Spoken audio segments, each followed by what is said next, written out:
자, 정식으로 인사드리겠습니다. 오늘의 설렘 2시 스터디를 맡은 육성 정채형 인사드립니다.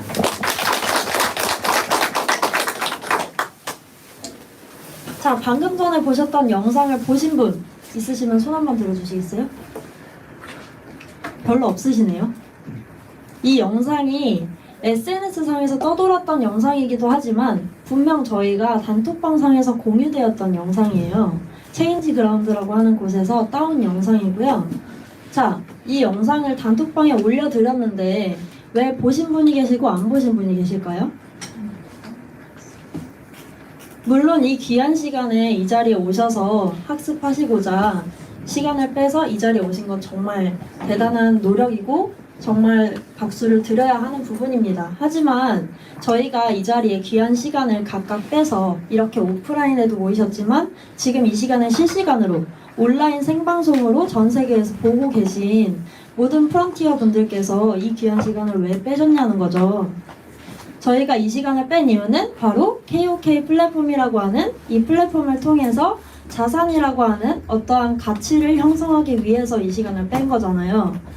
자, 방금 봤던 영상에서 여러 가지 핵심 키워드가 있지만 그 중에 한 가지 제가 들으면서 오늘 들은 생각은 학습 능력에 대해서 좀 말씀을 드리고 싶어요.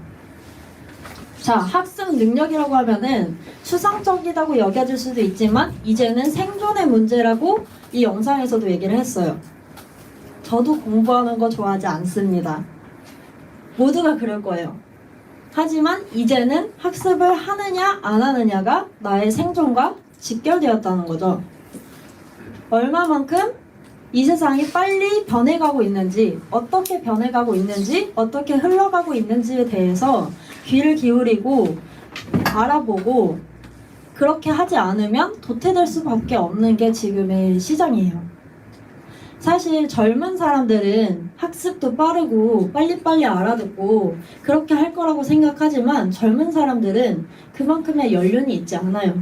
그러면 똑같은 얘기를 들어도 그걸 이해할 수 있는 깊이의 폭이 다르다는 거예요. 그러면은 어떤 의미에서 바라보면 학습한다라고 하는 부분이 어떠한 새로운 것을 학습할 때에 그거에 대한 난이도를 연령을 가지고 기준을 할 수가 없어요.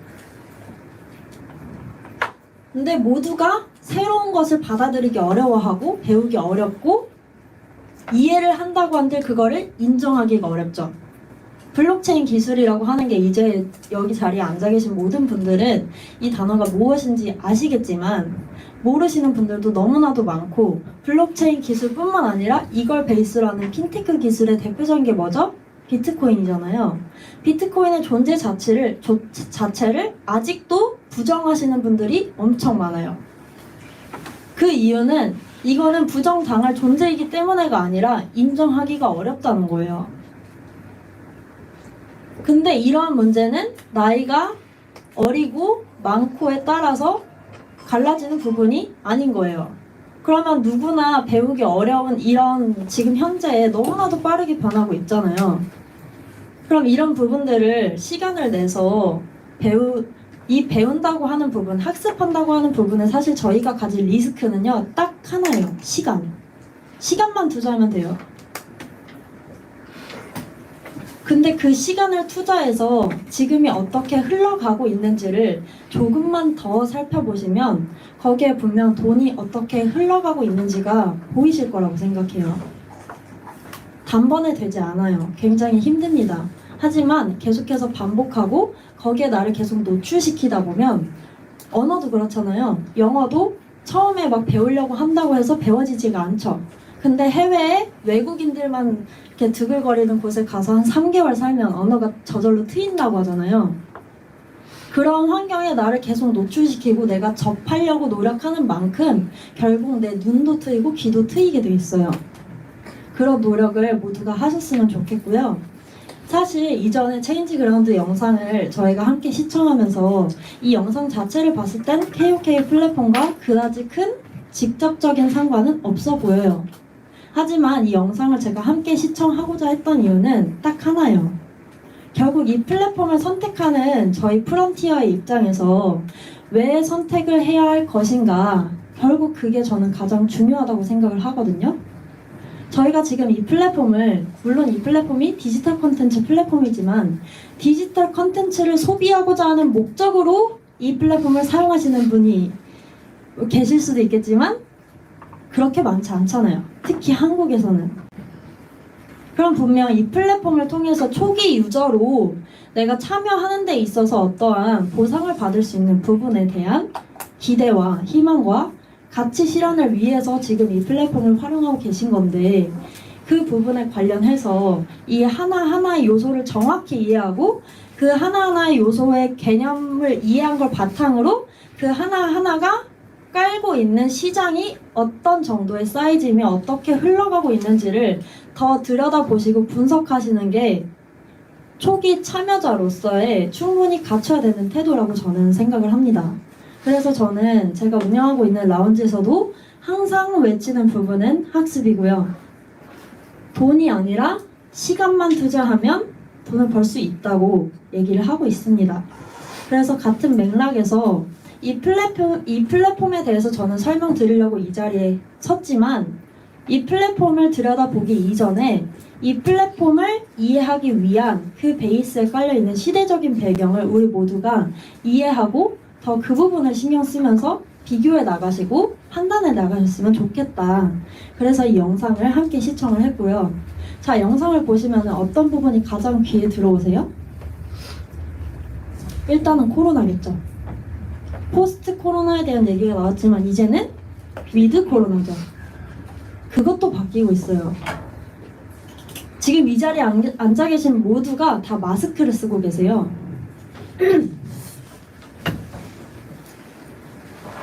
근데 언제부턴가 이렇게 마스크를 쓰고 어딘가에 가고 참석하는 게 너무나 당연해졌죠. 원래는 그렇지 않았잖아요. 마스크는 이제 신상이 밝혀지면 안 되는 연예인들이나 아니면 패션 용도로 사용하시는 분들이 대다수였지만 이제는 생존과 직결된 필수 아이템이 됐어요. 마찬가지로 코로나로 인해서 변화된 게 너무너무 많아요. 대표적인 게 비대면화 됐죠. 이제는 얼굴과 얼굴을 맞대고 회의를 하는 게 아니라 온라인상으로 회의를 합니다. 자, 이거 우리가 모두가 다 아는 사실이에요. 그렇지만 알고 있는 사실이 아니라 이 안에서 그럼으로 인해서 생겨난 변화들과 그로 인해서 우리가 살아가고 있는 이 삶의 생태계는 어떻게 돌아가고 있는가에 대해서 포커스를 좀 맞추셔서 생각해 보시면 좋을 것 같다. 자, 모든 사람들이 돈을 벌고 싶어요. 작게 벌고 싶은 사람은 없겠죠. 다들 많이 벌고 싶잖아요. 돈을 벌려면 돈이 흐르는 곳을 보셔야 돼요. 어떤 사업이 흥하고 어떤 사업이 망하고 그 요소는 무엇이며 어떻게 변함에 따라서 그 가치가 또 변동이 되는지. 자, 코로나19는 우리 모두가 다 체험하고 있어요. 소비자로서. 체험하고 있는 입장 말고 이거를 대하는 기업의 입장에서 살펴보자고요. 코로나로 인해서 많은 분들이 경제적으로 어려움을 겪으셨어요. 근데 그 와중에 굉장히 흥한 사업 분야가 있어요. 바로 플랫폼이에요. 전 세계 시가총액 10위 중에 무려 7개가 플랫폼 기업입니다. 왜요? 모든 게 비대면화되고 온라인 상에서 컨텐츠를 소비하고 만남을 갖게 되고 모든 것을 다 온라인을 통해서 하기 때문에 만나지 않고 작은 어플리케이션 하나로 소통할 수 있는 그런 플랫폼 형태의 기업이 가치가 상승하는 거예요. 자, 플랫폼. 이 플랫폼이라고 하는 단어는 모두 다 아실 거예요.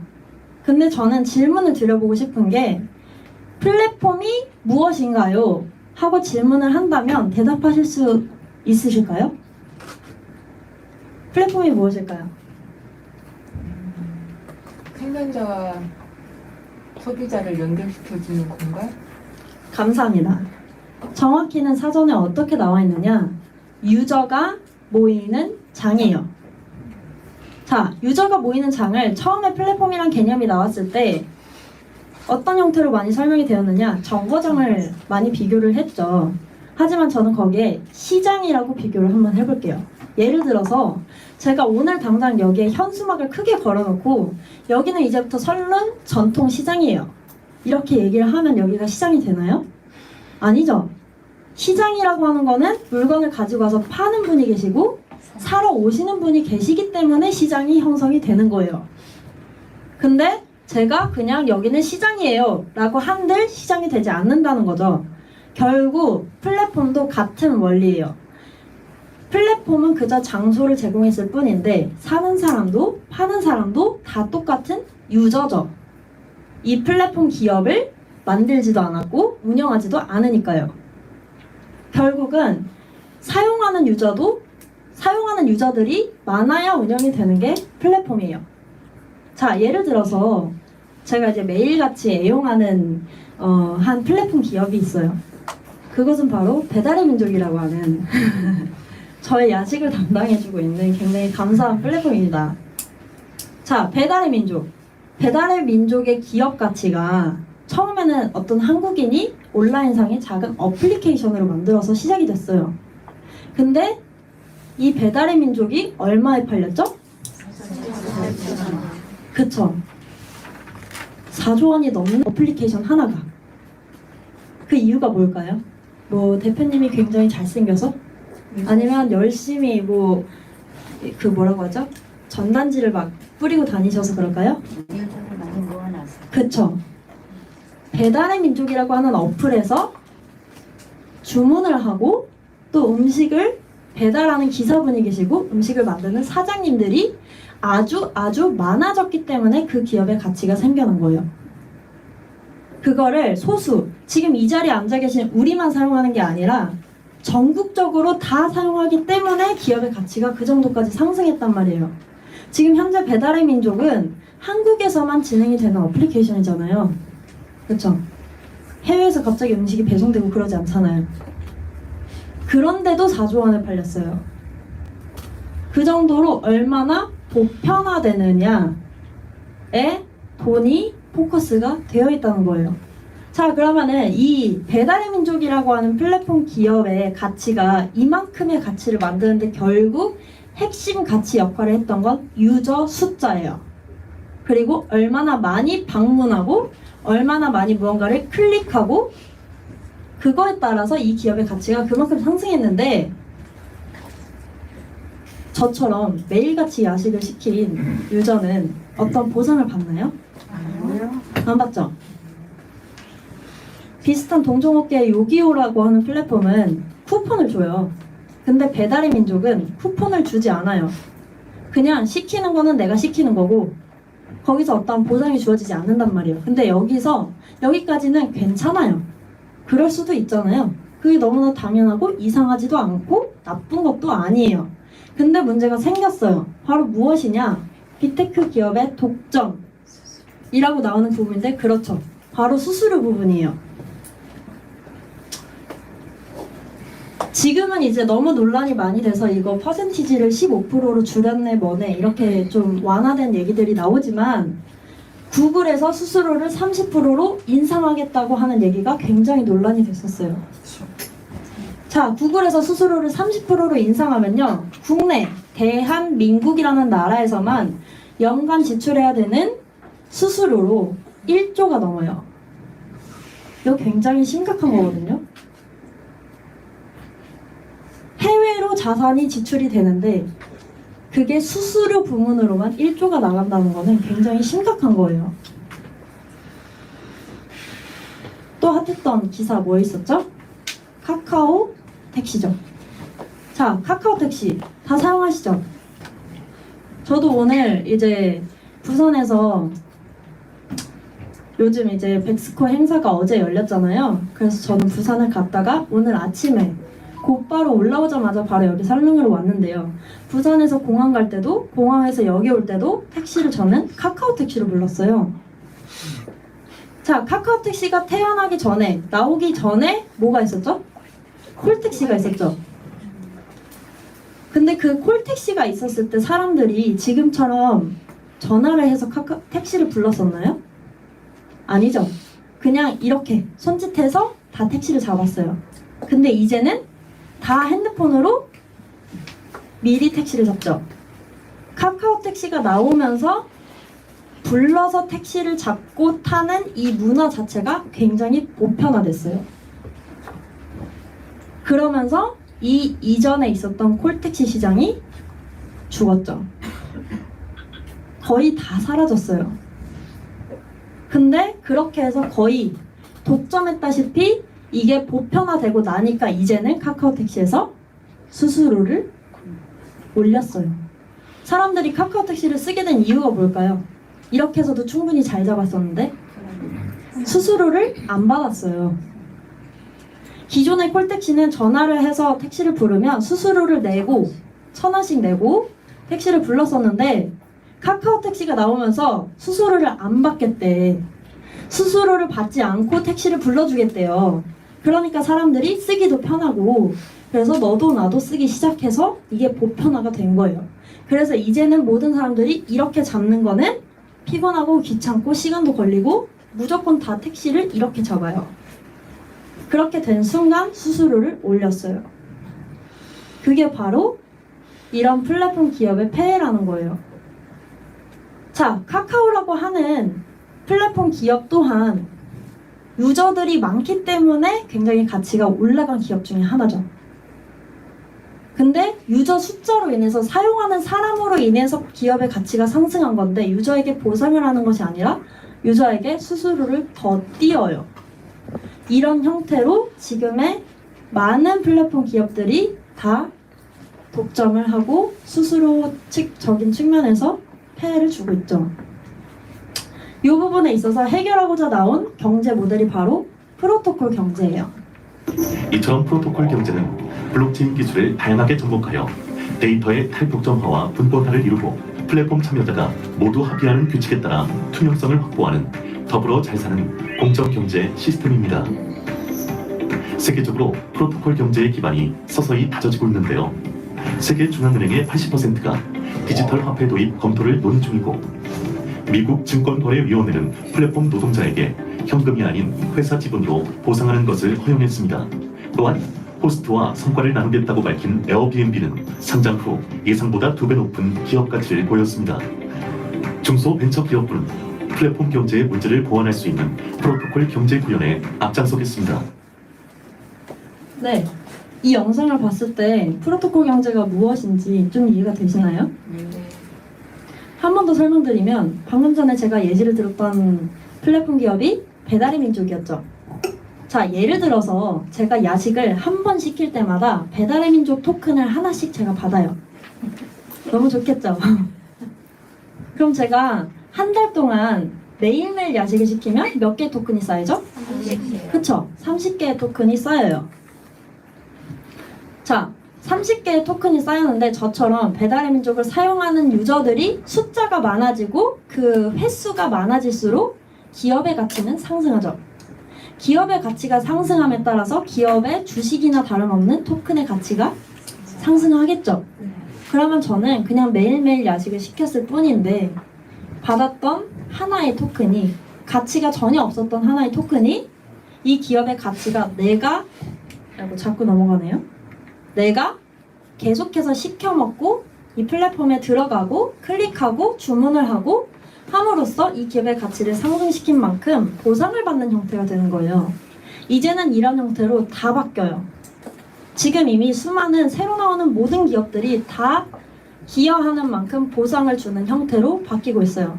프로토콜 경제의 뜻은 한마디로 플랫폼 경제이지만 내가 이 플랫폼에 기여하는 만큼, 왜 자꾸 넘어가는지 모르겠네요.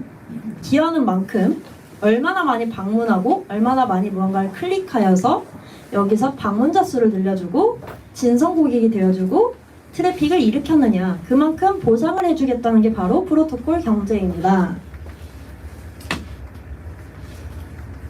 바로 직접적으로 우리 플랫폼을 많이 이용해서 흔적을 많이 남겨준 고객에게 페이버를 주겠다는 거예요. 네. 그러다 보면 이 가상화폐는 뭐냐면요. 쉽게 얘기해서 지금 회사라는 것은 회사의 존립을 유지하기 위해서 주식을 발행하고 돈을 같이 투자를 해줄 사람에게 배당이나 이익을 제공해주는 형태로 비즈니스 모델이 구성되는데 지금 실리콘밸리나 이런 데서 구성한 데는 투자자가 중요한 게 아니다. 우리 고객이 여기서 계속 뛰어놀게 만들어야 우리가 존립이 된다. 그래서 여기에서 시간을 많이 허비한 사람에게 코인을 새로 발행해서 그걸로 주고 회사가 이익이 생기면 그 코인으로 직접적으로 물건을 사거나 뭔가 환전을 할 수 있는 상황으로 바꾸고 있는 상황입니다.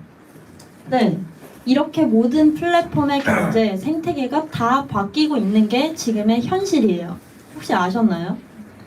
이 프로그램 영상은 제가 어디서 따왔느냐? 경제전쟁꾼이라고 하는 프로그램인데요. 이 프로그램은 한국의 경제 상황을 알려주는 대표적인 채널 한국경제TV에서 운영하는 프로그램 중에 하나예요. 자, 조금 더 들여다보고 지금 현재 돌아가는 경제 흐름이나 암호화폐 시장이나 이런 부분에 대해서 알아보실 분들은 경제전쟁꾼의 7화랑 11화를 참고해서 보시면 도움이 많이 되실 듯 합니다. 자, 그래서 결국은 이 영상에서도 말했던 것처럼 프로토콜 경제가 뭐예요? 기여하는 만큼 보상을 주겠다 이지만 그거는 유저의 입장인 거고요. 기업의 입장에서 이런 경제 모델을 내놓는 이유가 뭐예요? 많은 유저를 붙잡아두고 더 많은 유저를 모으기 위해서죠. 자, 지금 현재 제가 설명드리려고 하는 플랫폼이 역시나 KOK 플랫폼이지만 플랫폼이잖아요. 그러면은 이 플랫폼에서는 유저를 붙잡아두고 또한 유저를 더 많이 모으기 위해서 어떤 메리트를 제공하고 있느냐? 바로 채굴이에요. 이 플랫폼에 대해서 백서라고 하는 정말 자세하게 기업에서 내놓은 내용이 있어요. 그 책을 참고하시면 되는데 자, 백서 페이지 41페이지에서 42페이지예요. 보시면 채굴에 대한 내용이 상세히 나와 있습니다. 자, 이 플랫폼에서 제공하는 채굴은요. KOK 메인넷이 추구하는 DPoS라는 게 있대요. 는 기존의 POS라고 하는 방식과 DPoS라고 하는 방식의 문제점을 해결한대요. 어떻게 해결할까요? 단순한 POS 방식은 상당히 많은 수의 토큰을 보유해야 한다는 단점이 있어요. 또한 두 번째, 단순 DPoS는 소수의 몇몇 단체에게 모든 이익이 돌아가는 거버넌스상의 문제로 비판을 받고 있는 방식이에요. 이 두 가지 방식의 단점을 보완한 DPoS라고 하는 방식으로 채굴을 한대요. 풀어서 핵심적인 요소는 무엇이냐? 결국 지분에 따라 블록 보상을 받고 비율에 비례하여 배분을 한다. 내가 기여하는 만큼, 내가 접하는 만큼, 내가 무언가를 하는 만큼 보상을 준다라고 하는 거예요. 이 방식을 다른 말로 어떻게 표현하고 있느냐? 바로 POP, Offering이라고 해서 Proof of Participation, 참여 증명 방식이에요. 자, 참여 증명 방식이 무엇일까요? 두 가지만 기억하시면 돼요. 첫 번째는 무엇이냐? 바로 토큰 이코노미예요. 자, 지금 생소한 단어들이 연달아 나와서 좀 어려우실 수 있어요. 하지만 제가 간단하게 잘 설명드릴 테니까요. 잘 따라와 주세요. 첫 번째, 자, 참여 증명 방식의 첫 번째 개념 토큰 이코노미는 쉽게 말해서 인센티브 시스템을 기반으로 한 토큰 생태계예요. 계속해서 나왔던 프로토콜 경제 개념과 똑같습니다. 내가 이 플랫폼 내에서 얼마나 많이 게임을 하고 영상을 보고 쇼핑을 하고 이제는 메인넷이 오픈되고 버전이 3로 바뀌게 되면 그 부분이 훨씬 더 강화될 거예요. 그래서 이제는 진짜로 단순 채굴에 참여하는 게 아니라 이 플랫폼 내에서 얼마나 많이 내가 클릭하고 접하고 무언가를 하느냐에 따라서 보상을 제공하는 이 토큰 이코노미가 확실하게 실현이 될 거예요. 이 내용은 백서 페이지 42페이지에 포함되어 있는 부분이고요. 자, 참여 증명 방식의 두 번째 개념 바로 리퍼럴 마케팅이에요. 자, 리퍼럴 마케팅 하면은 생소하게 들리실 거예요. 그렇지만 저희가 모두가 흔히 알고 있는 마케팅이에요. 바로 무엇이냐? 친구 초대하기예요. 자, 친구 초대하기 기능은 모든 기업과 모든 플랫폼과 모든 게임과 이런 것들에서 다 발견을 하실 수가 있어요. 온라인 쇼핑몰에서 쇼핑하시는 분들은 알 거예요. 이제는 쇼핑몰에서도 내가 이 쇼핑몰을 친구에게 추천해서 가입하면 이 친구가 쇼핑을 할 때마다 일정 부분을 저에게 포인트로 적립을 해줘요. 그런 방식이 이제는 너무너무 당연하고 그걸 기본적으로 리퍼럴 마케팅을 깔고 가고 있어요. 이런 친구 초대하기의 개념이 가장 먼저 퍼지기 시작한 게 바로 무엇이냐? 애니팡이에요. 그 전까지도 있었지만 확산되기 시작한 거는 애니팡 때. 너도 나도 친구를 초대해서 뭘 받았죠? 하트를 받았죠. 그런 식으로 친구를 초대하면 거기에 따른 베네핏을 주는 그게 바로 리퍼럴 마케팅. 이런 똑같은 마케팅을 접목시키고 있습니다. 자, 그러면은 이 플랫폼 내에서도 이 리퍼럴 마케팅, 친구를 내가 초대하면 내가 받는 보상이 있어야겠죠. 그 보상이 무엇이냐? 정확하게 설명드릴게요. 모두가 채굴에 참여하고 계시죠? 지금 현재로서는 KOK 토큰을 채굴하고 있어요. 하지만 모두가 채굴하는 양은 다 동일해요. 내가 가진 채굴 지분의 200%까지만 채굴할 수 있죠.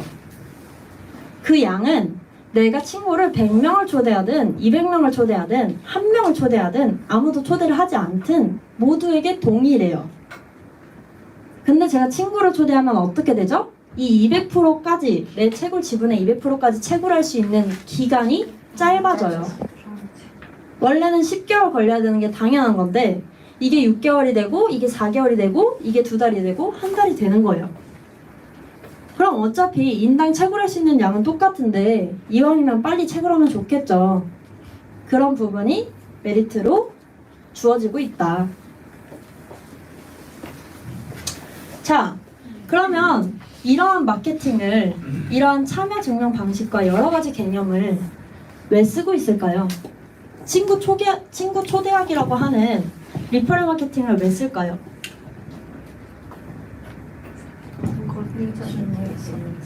그쵸? 유저를 모으기 위해서지만 제가 여기 답안을 위에 띄워놨어요. 바로 광고비 때문이에요. 여러 가지 이유가 있겠죠. 부단 이거 하나 때문만은 아니에요. 하지만 기존에 무슨 문제가 있었느냐? 광고비를 많이 지출하는 만큼 유저가 모이지 않아요. 광고비를 많이 지출해서 광고해도 그만큼 팔리지 않아요. 친구 초대하기를 통해서 친구를 초대한 유저에게 보상을 제공하게 되면 확실한 고객을 모집할 수 있죠. 그런 장점으로 적용이 된 거예요. 자, 광고비 같은 경우에 유명한 게임이죠. 리니지. 많은 분들이 여기서 엄청난 돈을 쏟아부으셨어요.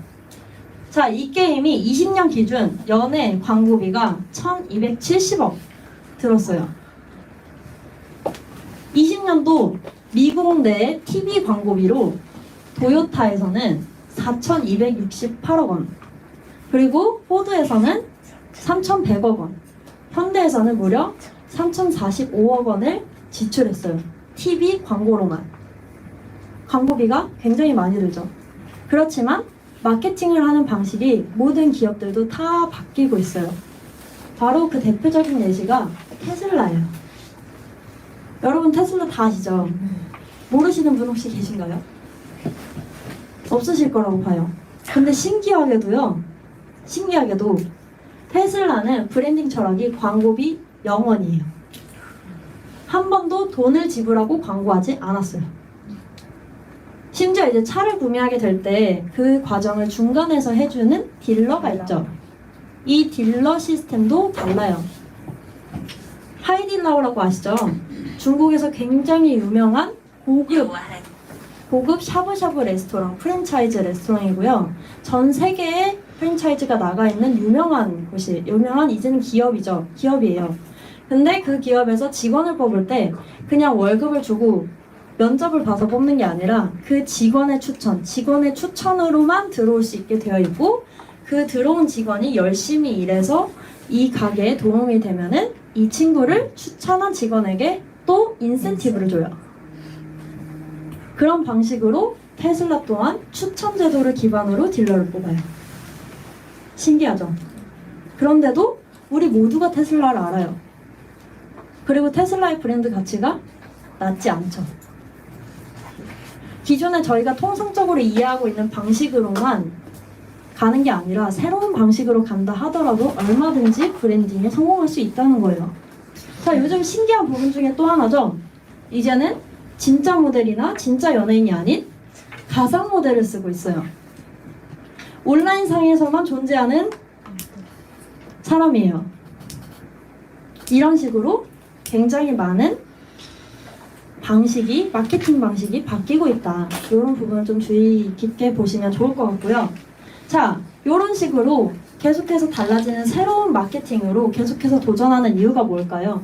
결국은 지출하는 비용을 줄이고 수입을 늘리기 위해서예요. 그 부분에 있어서 플랫폼 기업에게는 유저를 어떻게 잘 모을 것이냐, 이게 이제 핵심 포인트인 거고, 결국 유저 수가 증가하면 그 플랫폼 안에 더 많은 유저들과 더 많은 컨텐츠가 들어오고, 더 많은 컨텐츠가 들어오면 유저는 당연히 증가할 수밖에 없는 게 플랫폼의 생태계이기 때문인 거예요. 자, 그럼 이제 드디어 정식으로 소개해드리겠습니다. 제가 오늘 설명드릴 KOK 플랫폼의 정의.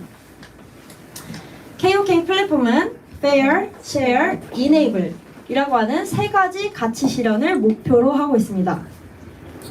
첫 번째, Fair은 모든 크리에이터가 공정하게 플랫폼의 자산을 이용할 수 있고, 두 번째, Share, 가치와 비전을 공유하고 그에 따른 공정한 수익을 배분한다.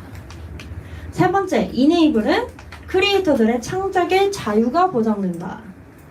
요 세 가지의 가치 실현을 목표로 만들어진 플랫폼이 바로 KOK 플랫폼이고요. 이러한 KOK 플랫폼을 딱 한마디로 정의 내린다면 바로 이 아래에 있는 문장이에요. 세계 최초 POP 오퍼링 시스템으로, 자, POP 오퍼링 시스템 뭔지 이제 아시겠죠? 참여 증명 방식이고, 참여 증명 방식은 두 가지 개념이죠. 하나는 토큰 이코노미랑 또 하나는 리퍼럴 마케팅. 자, 이러한 POP 오퍼링 시스템으로 프로토콜 경제를 실현한, 프로토콜 경제도 뭔지 아시겠죠? 내가 기여하는 만큼 보상받는 시스템. 블록체인 디지털 컨텐츠 플랫폼입니다. 자, 이 한 문장을 완벽하게 이 단어 하나하나 무엇인지 정확히 이해를 하시고, 그것이 밑바탕으로 가져가고 있는 그 시장이 돌아가는 생태계를 다 이해하셨다면 이제 이 자리에서 나가셔도 돼요. 더 안 들으셔도 됩니다. 그 정도로 이걸 이해하는 게 굉장히 중요해요. 이미 알고 있는 단어들 같지만 이 단어들을 하나하나 뜯어서 보면 정확히 알지 못하시는 분들이 대다수입니다. 근데 이 부분을 얼마나 깊이 잘 파헤치느냐에 따라서 내가 볼 수 있는 게 달라져요. 자, 마지막으로 저희가 알아볼 것은, 파헤칠 것은 바로 디지털 컨텐츠예요. 디지털 컨텐츠 뭘까요? 뭘까요? 무엇일까요?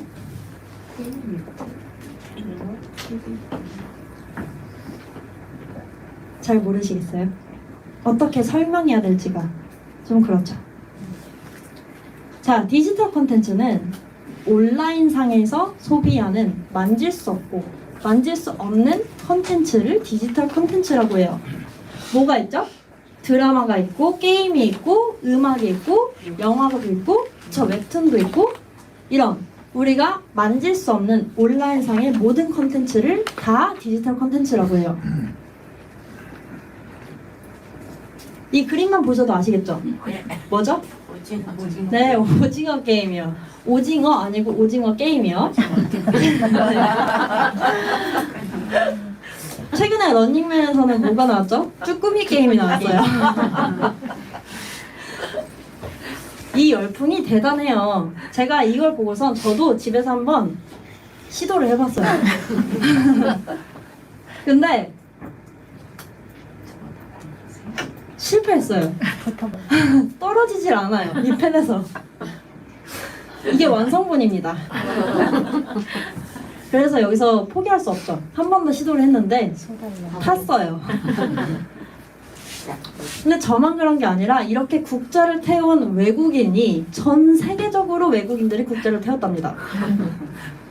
엄청난 열풍이죠. 이게 되게 재밌는 이야기거리가 될 수 있지만 잘 살펴보면 그 안에 돈이 있는 거예요.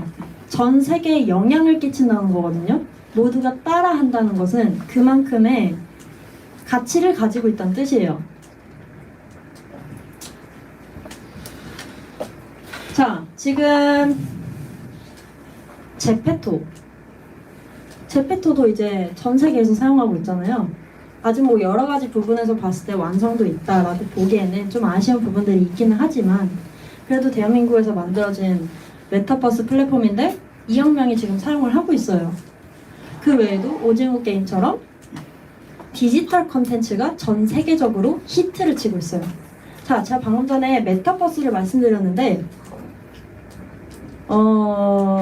제가 어렸던 시기에는 사람들이 온라인상으로 카톡하고 뭐 페이스북하고 인스타그램 한다고 쳐요. 지금.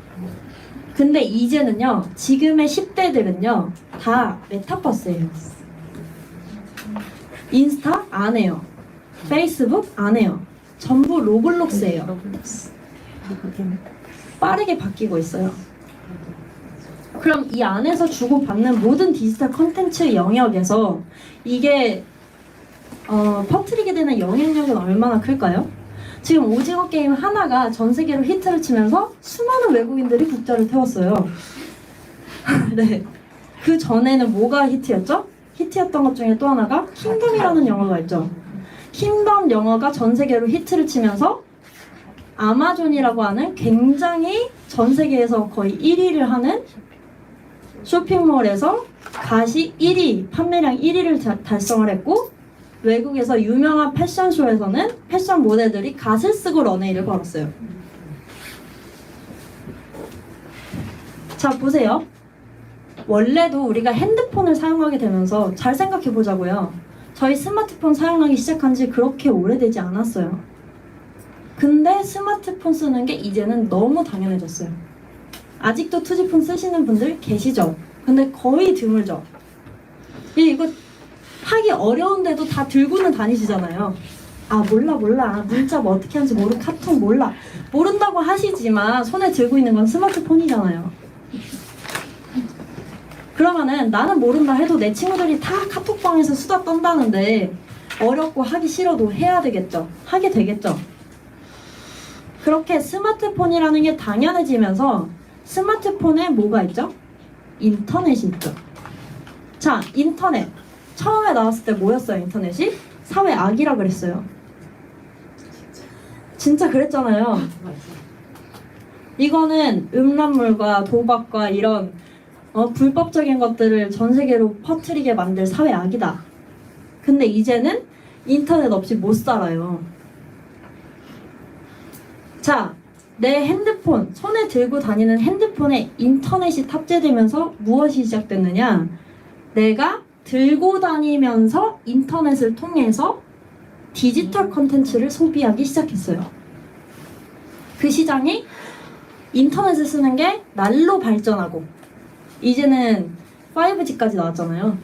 2G에서 날로 발전하고 그 콘텐츠 또한 날로 발전할수록 이 디지털 콘텐츠를 소비하는 규모가 훨씬 커졌어요. 자, 생각해보세요. 옛날에 저희가 영화 데이트를 한다고 해요. 그러면은 영화 데이트를 집에서 하나요? 아니죠. 집에서 하면은 뺨 맞아요. 당연히 영화 데이트는 영화관 가서 했잖아요. 근데 이제는 집에서 넷플릭스 보는 게 너무너무 당연해졌다는 거예요. 카카오 택시가 생겨나기 전에는 콜택시를 쓰는 사람이 별로 없어 그렇게 많지 않았는데 카카오 택시가 나오고 나니까 이제는 너무나도 카카오 택시로 택시를 잡는 게 당연해지듯이 디지털 컨텐츠를 소비하는 게 너무 당연해지고 그 영역이 점점 확대되고 있어요. 디지털 컨텐츠 시장의 규모가 점점 커지고 있는데 그게 코로나 때문에 모든 게 온라인으로 대체되면서 그걸 원하지 않았던 아날로그를 더 추구했던 사람들조차 그렇게 어쩔 수 없이 따라가게 되는 상황이 생겼어요. 자, 그럼 어쩔 수 없이 처음에는 접했지만 맨 처음 봤던 영상에서도 그렇고, 예를 들어서 쿠팡에서 이전에는 쿠팡 주문을 안 했어요. 근데 어쩔 수 없이 쿠팡에서 이제 주문을 했어요. 한 번 주문해보니까 편하네. 두 번 주문해보니까 더 편해.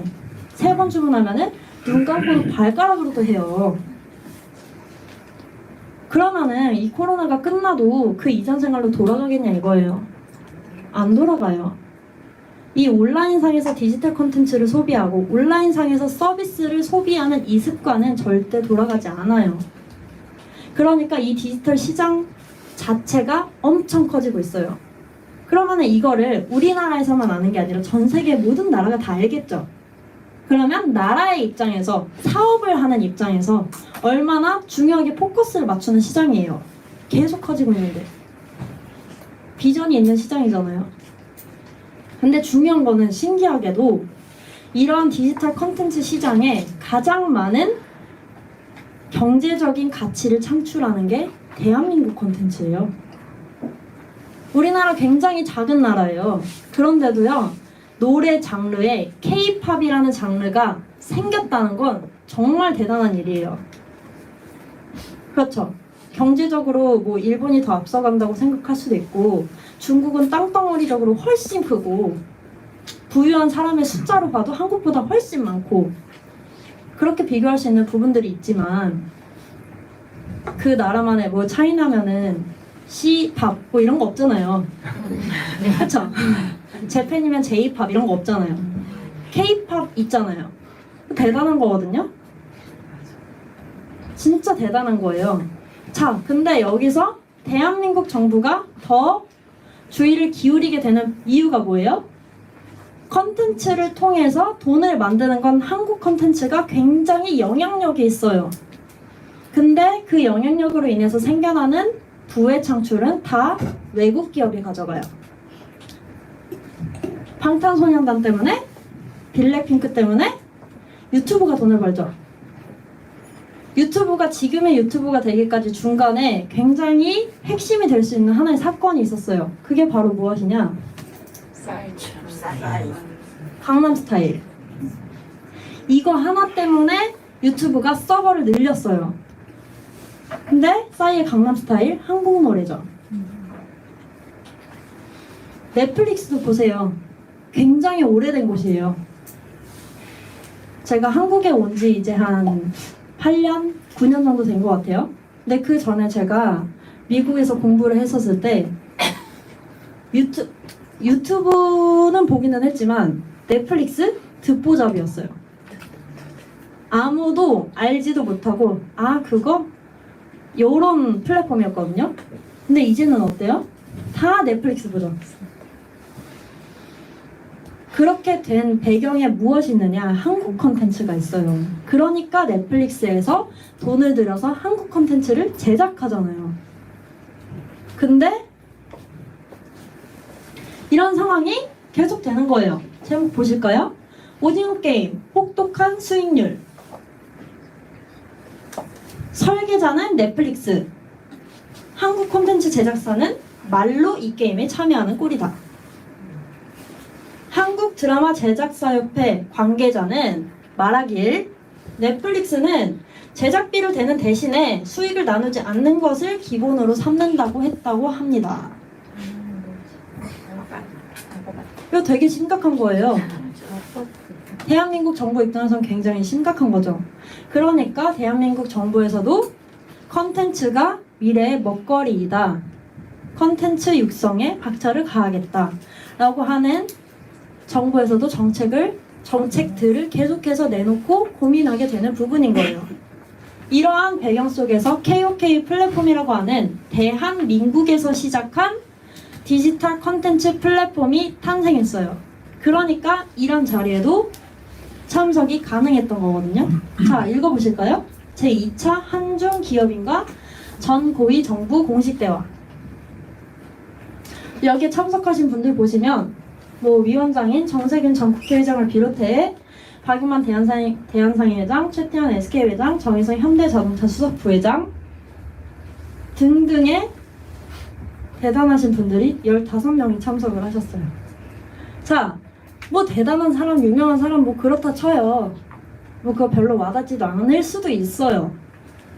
근데 중요한 건 여기에 중소기업 중에서도 잘 나가는 중소기업 많잖아요. 이미 인지도 있는 중소기업도 많아요. 근데 중소기업이 아니라 진짜 대기업의 정말 가장 위에 계신 분들만 참석하신 자리에 유일하게 중소기업도 아니고 이미 시작된 뭐 10년, 20년 된 회사도 아닌 이제 막 시작하는 언제 사라질지도 모르는 스타트업 기업의 대표로 KOK에서 참석했어요. 이거 진짜 대단한 거거든요. 자, 근데 참석해서 참관만 한 게 아니라 기업 브리핑을 했죠. 이 한국만 참석한 게 아니라 한중이기 때문에 중국에서도 이 정도 높으신 분들이 함께 참석하신 대화 자리였어요. 근데 이런 자리에 일개 스타트업 기업 대표가 참석해서 발언권을 얻는다는 것은 자칫해서 대한민국이 창피할 수도 있는 상황이에요. 그런데도 불구하고 이런 상황이 생겼다는 거는 저희가 좀 더 생각해 볼 수 있는 부분이 될 수 있겠죠. 자, 이렇게 해서 KOK 플랫폼이 지금 현재는 굉장히 많은 유저를 모았어요.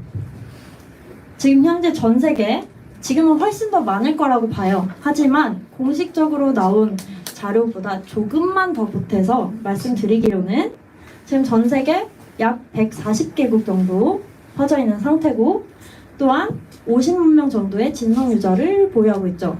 이 중에 대한민국 유저는 굉장히 작습니다. 저희가 이 자리에 앉아 있는 사람들이 한국인이기 때문에 한국 플랫폼이니까, 한국 기업이니까 한국에서만 어쩌고 저쩌고가 아니라는 거예요. 이미 이 플랫폼을 사용하는 외국인 유저가 엄청나게 많다는 부분입니다. 자, 이러한 외국인 유저들이 전 세계 각지에 운영하고 있는 커뮤니티 센터가 있어요. 물론 여기에 전부 업데이트를 할 수가 없죠. 140개국이니까.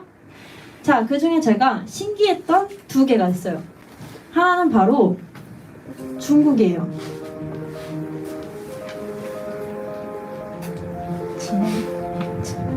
자, 보시면 중국 지난이라고 하는 곳에 있는 건물이에요. 보시면 건물 전체에 KOK를 홍보하고 있죠. 뭐 이게 뭐 얼마나 대단한 거라고 하고 생각하실 수도 있어요. 하지만 저는 중국에서 살았기 때문에 너무 잘 알거든요.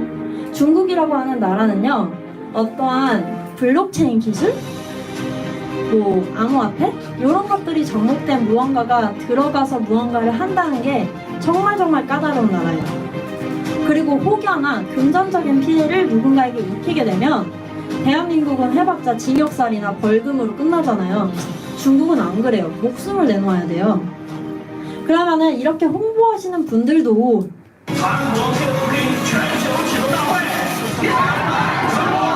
네, 열정이 대단하시네요.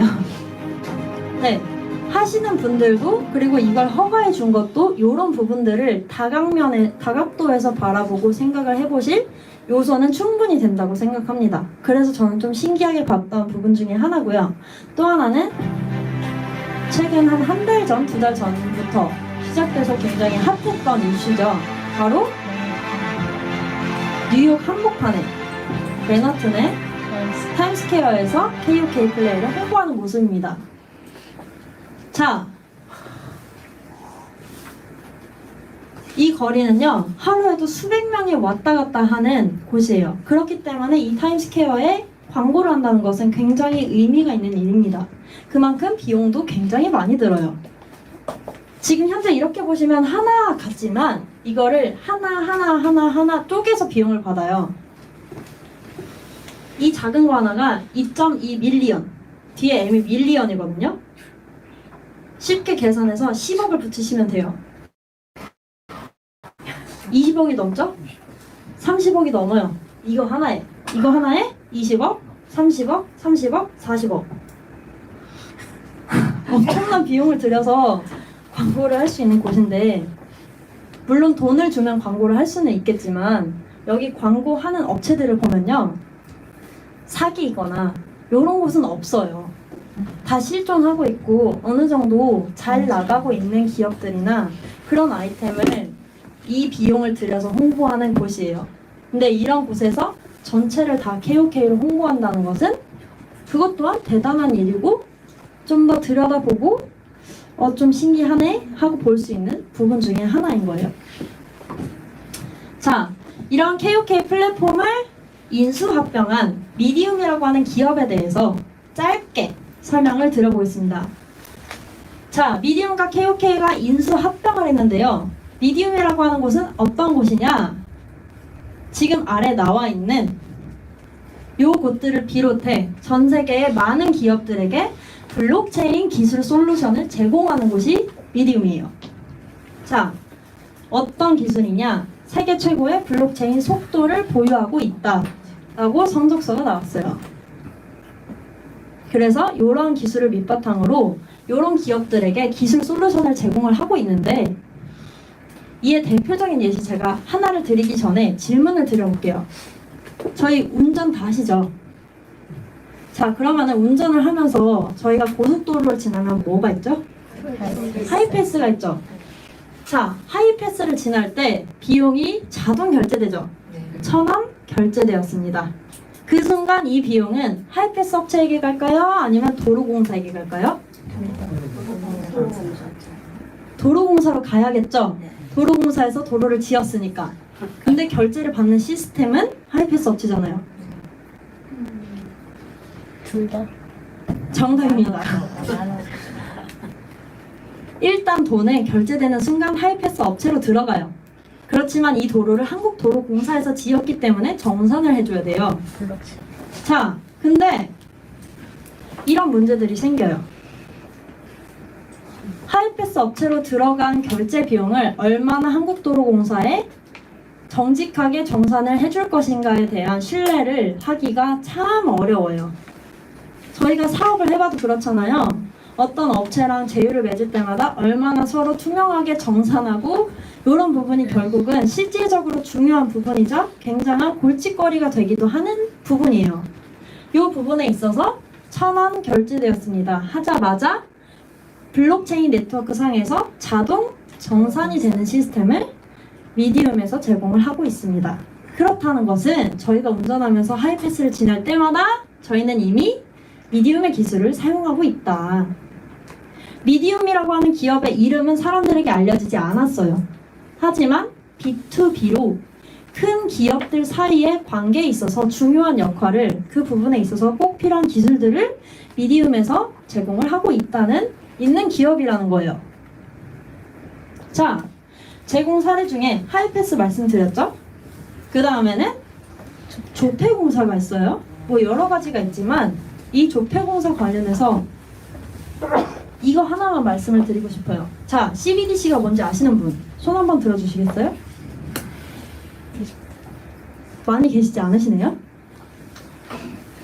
CBDC가 무엇이죠? 정부에서 발행한 디지털 화폐? 정답입니다. 자, 여기 적혀있네요. 센트럴 뱅크 디지털 커런시. 중앙은행에서 발행한 디지털 화폐가 바로 CBDC예요. 자, 중앙은행이 어디죠? 한국은행이죠. 중국에서의 중앙은행은 어디죠? 중국은행이겠죠. 그러면은 이런 중앙은행들에서 발행하는 화폐는 뭐죠? 현금이죠. 저희가 지금 그냥 결제하는 용도로 쓰고 있는 모든 현금이 다 중앙은행에서 발행한 화폐잖아요. 그렇죠? 기존의 돈을 어떻게 냈죠? 지갑을 열어서 이렇게 돈을 꺼내서 이렇게 지불을 했어요. 근데 중앙은행에서 발행하는 화폐인데 기존에 저희가 사용하는 화폐가 아니라 디지털 화폐래요. 디지털 아까 뭐라고 했죠? 온라인. 그쵸? 온라인상에서 만질 수 없는 온라인상의 무언가. 온라인상의 화폐라는 거예요. 이 CBDC를 중국에서 시작했어요. 미국은 달러 패권이 위협을 받을까봐 시작을 안 하고 있었는데 중국이 먼저 CBDC 개발을 시작하고 지금은 가시행 중에 있거든요. 근데 중국이 먼저 치고 들어오니까 오히려 더 위협이 되는 상황이 생겼어요. 그래서 미국도 뒤따라서 CBDC 개발을 하고 있고 우리가 살고 있는 대한민국도 역시나 CBDC 개발을 하고 있고 전 세계적으로 CBDC를 개발하고 있어요. 이제는 결제를 이렇게 열어서 이렇게 꺼내서 이렇게 지불하는 게 아니라 핸드폰으로 띡, 띡, 띡 하면은 결제가 된다는 거예요. 이 CBDC는요, 이 강의를 듣고 플랫폼을 사용을 하시든 안 하시든 상관없이 CBDC는 꼭 아셔야 돼요. 어차피 알게 되실 거예요. 어차피 다 이렇게 결제를 할 거니까. 저희 결제하는 방법 다 바뀌었잖아요. 처음에 이렇게 지불하다가 그 다음에는 카드가 나왔죠. 카드가 나온 다음에 뭐 나왔죠? 페이 나왔잖아요. 이미 핸드폰으로 결제가 다 된단 말이에요. 그냥 찍기만 해도. 근데 찍기만 해도 결제가 되는 부분에 있어서 화폐 자체를 아날로그 화폐를 디지털 화폐로 바꾸는 순간 많은 것들이 편리해질 거예요. 이렇게 바뀔 수밖에 없는 게 지금 세상의 흐름이라는 거예요. 자, 이 CBDC 얘기를 제가 왜 했는가? 지금 미디움 얘기를 하다가 바로 이 기사를 보여드리고 싶어서요. 자, 보시면 전국의 다양한 CBDC 현황과 바하마에서 상용화 중인 CBDC를 직접 설계했던 미디움의 누구누구. 자, 현재 시중은행의 CBDC 컨설팅에 참여 중인 미디움에서 그 다음 뉴스 볼까요? 한 개가 아니에요. 전 세계 최고 수준의 블록체인 코어 기술력을 보유한 미디움이 뭐한대요? CBDC뿐만 아니라 중국의 DCEF, 중국의 DCEF는 그냥 CBDC의 다른 말이에요. 등 다양한 국가의 디지털 화폐까지 결제 영역을 확장할 계획을 함께 밝혔다. 자, CBDC는 정부가 발행하는 디지털 화폐예요. 근데 이러한 디지털 화폐, 한마디로 모든 사람이 결제하는 데 쓰게 될 그 화폐를 개발하는 데 있어서 설계를 하고 함께 하고 있다는 게 여러 뉴스에서 나왔어요. 제가 그렇다고 말씀드리는 게 아니라 그런 뉴스들이 너무 많아요. 그러면은 이 미디움이라고 하는 기업이 어느 정도의 사이즈가 되는 기업인지는 조금은 느낌이 오실 거라고 봐요. 이런 부분들을 저도 마찬가지잖아요. 제가 여기 서서 강의를 하고는 있지만 제가 이 플랫폼의 직원도 아니고 이 플랫폼을 만드신 분의 뭐 딸이나 가족도 아니잖아요. 저 또한 이 플랫폼을 이 초기라고 하는 시점에 참여해서 활용하는 똑같은 유저이자 똑같은 프론티어란 말이에요. 그러면은 같은 입장에서 생각을 해보는 거예요. 왜 이 초기라고 하는 시점에 참여할 가치가 있는가? 결국은 이거에 포커스를 왜라는 질문을 붙여서 계속해서 분석을 하시면서 들어보시고 분석을 하면서 알아보는 거예요. 그런 관점에서 봤을 때 기업에 대한 분석도 필수 요소겠죠. 저희가 주식 하나를 투자하더라도 그 주식을 가지고 있는 회사가 기업이 어떤 기업인지 매출은 어떤지 이런 것들 다 살펴봐야 되잖아요. 기업 분석이라는 게 그렇잖아요. 어떠한 투자라는 걸 한다면 그 투자가 단순히 돈적인 투자도 있지만 시간도 돈으로 맞바꿀 수 없는 만큼 귀한 게 시간이잖아요. 그러면 제 돈을 투자를 하든 제 시간을 투자를 하든 투자에 대한 가치가 있는지 분석을 할 때 꼼꼼히 분석을 하셔야 된다는 거예요. 자, 지금 현재 KOK 플랫폼이 아니라 미디움 기업의 운영 임원진 분들이에요. 한 분 한 분 설명을 드리기에는 시간도 너무 많이 걸리고 제가 그러려고 이 페이지를 띄운 게 아니에요. 한 가지만 말씀을 드리고 싶은데요. 무엇이냐? 자, 이분들을 잘 살펴보시면 알아봤을 때 검색창에서 검색을 하실 수 있는 공인분들이라는 거예요. 그거 되게 중요한 거거든요. 어떻게 보면 잘 알려지지 않은 분야고 잘 알려지지 않은 기업이고 아직 성장을 해나가고 있는 기업인데 그런 기업의 대표로 누가 자리하고 있느냐, 대표가 한 명이냐 두 명이냐, 운영진이 어떻게, 재단이 어떻게 설립이 되어 있느냐는 굉장히 중요한 부분 중에 하나예요. 지금 현재 암호화폐를 도입해서 진행한 마케팅이나 그런 회사들 중에서 그 자리에 대표로 계신 분들, 대표로 계셨다고 하시는 분들요, 잘 조사해 보시고 잘 알아보시면 무언가 하나씩 이제 전과가 있으신 분들이 상당히 많아요. 그래서 그런 측면에서 그냥 하나의 참고 자료로 말씀을 드리고자 띄웠습니다. 자, 이 페이지는 제가 한 명의 유저로서 이 플랫폼을 선택하는데 가장 큰 영향을 줬던 화면이에요. 그래서 굉장히 저의 무언가가 담겨있기 때문에 조금 이제 예쁘게 디자인을 해봤는데요. 결국 이거예요. 제가 이 플랫폼을 처음 접하고 처음 알게 된 건 이 쇼케이스가 끝난 직후였어요.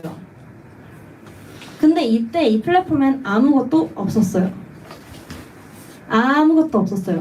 지금 쇼핑몰도 있고 게임도 있고 뭐 영화, 드라마, 뭐 동영상 이것저것 많죠. 웹툰도 있고. 이때 당시요 쇼핑몰도 없었고요. 콘텐츠라고 하는 항목에 콘텐츠가 아니라 게임 두 글자밖에 없었어요. 게임 항목 중에는요 딱 두 개 있었어요.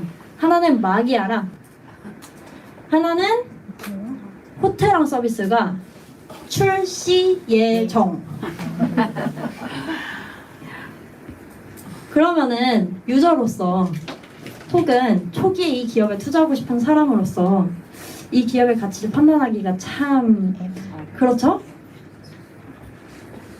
왜요? 지금 일어나고 있는 부분도 중요하지만 결국 이 기업을 분석하는 데 있어서 가장 중요한 건 지난 히스토리거든요? 근데 히스토리가 없었죠. 이제 막 태어났으니까. 근데 아무리 좋은 기획과 그림을 가졌다고 해도 요만큼의 리스크를 안고 저는 참여할 자신이 없었어요. 그래서 저는 1년이란 시간을 지켜봤습니다. 1년이란 시간을 지켜보니까 이 기업이 무엇을 했느냐, 내놓았던 로드맵을 시간을 앞당겨서 이행을 하더라고요. 저는 그거 하나 보고선 이 플랫폼 선택했거든요. 물론 부가적인 여러 가지 부분들도 있지만요. 어쨌든 무언가 제가 이 플랫폼에 참여를 한다는 것은 초기라고 하는 만큼 가져야 되는 리스크가 분명 존재하잖아요. 근데 그 리스크에 대해서 어떤 부분 때문에 확신을 했느냐, 혹은 어떤 부분 때문에 신뢰를 하고 도전했느냐라고 묻는다면 저는 이 페이지를 얘기할 것 같아요. 생각해보세요. 우리 각자가 어떤 사업을 한다 그래도요, 무언가 계획하는 것을 그대로 실천시키기란 정말 쉽지 않아요. 우리 개인의 약속도 다 지켜내기 쉽지 않은데 이걸 사업권으로 가지고 온다고 하면은 환경적으로 바뀌는 요소들로 인해서도 충분히 얼마든지 미뤄지고 변경될 수 있는 게 계획이에요. 근데 그런 계획들을 이뤄내고 지켜내고 시간을 앞당겨서도 지켜낼 수 있는 것들이 있다는 것은 그만큼 무언가 계획을 내놓을 때 그 부분에 대한 확실한 준비와 통찰력과 여러 가지 부분들이 필요하다는 거거든요. 그런 부분들을 저는 이걸 보면서 좀 신뢰를 가진 부분이 있습니다. 자, 다가오는 로드맵이에요. 뭐 메이저 거래소 연속 추가 상장 이런 것들도 있을 것이고, 어지리티라고 하는 증강현실 SNS 서비스 이런 것들도 있을 것이고, 저희가 뭐니 해도 가장 많이 기다리고 있는 게 바로 플랫폼 3.0 버전이에요. 이때 메인넷이라는 게 오픈이 되면서 3.0 버전이 오픈됩니다. 영상입니다. 자, 방금 전에 우리가 함께 보았던 서비스 중에 머지리티라고 하는 증강현실 서비스가 있어요. 이 서비스가 무엇인지 여기 적힌 글씨 되게 많지만 이거 보실 필요 없어요. 이거 이제 참고만 하시면 되시고 이 사진 보시면 돼요. 자, 사진을 보시면은 이건 분명 실제 사진과 같은 건데 이 사진 주변에 조그맣게 뭔가 달려있죠. 지금까지 SNS가 어떻게 바뀌었어요? 처음에는 싸이월드 뭐 이런 걸로 하다가 버디버디 이런 거 하다가 그 다음에 페이스북으로 사진을 업로드할 수 있는, 그 다음에는 인스타로 바뀌었죠. 대세가. 그러면서 인스타 안에서도 이제는 릴스라고 하는 동영상이 알아서 재생되고 재생되는 동영상을 계속해서 넘겨서 볼 수 있는 그런 게 이제는 대세란 말이에요. 그걸 넘어서 이제는 로블록스라고 하는 메타버스 세계도 흥행을 하고 있죠. 자, 메타버스라는 얘기가 요즘 굉장히 많이 들려요. 근데 메타버스는 가상현실 세계잖아요. 물론 이런 메타버스 시스템이 지금 우리 삶에도 이미 초래해 있지만 그래도 우리가 상상하는 어떤 VR을 끼고 새로운 세계에서 또 다른 나의 아바타가 무언가를 하는 그런 메타버스 시장은 아직 보편화되진 않았어요. 그럼 그 중간 사이에 무엇이 있느냐? 증강현실 서비스가 있어요. 좀 더 현실과 밀접해지는 서비스라는 거예요. 그런 형식으로 SNS 시장 자체가 다 바뀌어요. 이런 서비스를 미디어만 내놓고 있지 않습니다. 전 세계에서 이러한 SNS 서비스를 다 준비하고 있어요. 중요한 거는 이 기술을 얼마나 정확히 잘 구현할 수 있느냐가 중요한 거예요. 근데 그 부분에 있어서 미디움이 기술적인 측면에서 뛰어나기 때문에 좀 더 빨리, 좀 더 완성도가 높은 플랫폼을 내놓을 수 있지 않을까 하는 부분에 기대를 걸고 있는 거예요. 자, 이 자리에 계신 분들은 아마도 덱스코 컨퍼런스에 참여하지 않으셨을 것 같아요. 뭐 혹은 어제 참여하시고 저처럼 오늘 올라오거나 어제 저녁에 올라가거나 하셨을 분들도 계시지만, 자, 그런 컨퍼런스들을 가보시면요 느끼실 거예요. 세상이 얼마나 빨리 변하고 있는지를. 저희 혹시 포켓몬고라고 하는 플랫폼 게임 기억하시나요? 네. 자, 플랫폼고가 어떻게 돼 있었죠? 포켓몬고가 카메라처럼 카메라로 여기를 비추면, 제가 이렇게 비추면 여러분 모두가 나오겠죠? 이렇게 비추면 저기 화면이 나오겠죠? 근데 이 비추는 화면 어딘가에 몬스터가 있었어요. 그리고 그 몬스터를 이 핸드폰 화면에서 잡았죠. 한마디로 나는 분명 비추는 거는 지금 현실 세계인데 이 현실 세계에 입혀진 무언가 디지털 콘텐츠를 사용하는 거예요. 마찬가지로 SNS가 어떤 식으로 바뀌느냐, 예를 들어서 지금 저를 촬영하고 있는 저 핸드폰을 제 핸드폰으로 스캔을 하거나 비추게 됐을 때 이 핸드폰이 무슨 기종이고 얼마에 팔리고 얼마나 많은 사람들이 샀고 혹은 누군가가 이 아이폰과 관련해서 어떤 추억을 가지고 있는지 이런 정보들이 옆에 뜨게 되는 거예요. 그런 형식으로 SNS 시장은 바뀝니다. 미디움이 아니어도요. 근데 그런 부분에 있어서 미디움이 발빠르게 기술 구현을 완성도에 높게 하고 있다는 부분에 있어서 많은 기대를 받고 있습니다. 자, 이제 진짜 마지막이에요. 시간이 너무 많이 지났기 때문에 빠르게 진행해서 마무리하도록 하겠습니다. 자, 마지막으로 우리가 들여다볼 것은 바로 KOK 토큰이에요. 저희가 매일매일 채굴하고 있는 KOK 토큰이죠. 자, 이 토큰과 관련해서 두 가지만 말씀드리면, 첫 번째는 총 발행량이 50억 개래요. 굉장히 많네. 근데 그 중에 전체 30%밖에 되지 않는 15억 개만 최종 유통량으로 남기겠대요. 이 또한 백서에서 확인하실 수 있는 내용이에요. 자, 이게 무슨 뜻일까요? 지금 저희가 살 수 있는 가방 중에, 명품 브랜드 중에 제일 비싼 브랜드가 어디죠? 에르메스죠. 에르메스가 비싼 이유는 여러 가지가 있을 거예요. 하지만 그중 하나는 수량이 한정되어 있다는 거죠.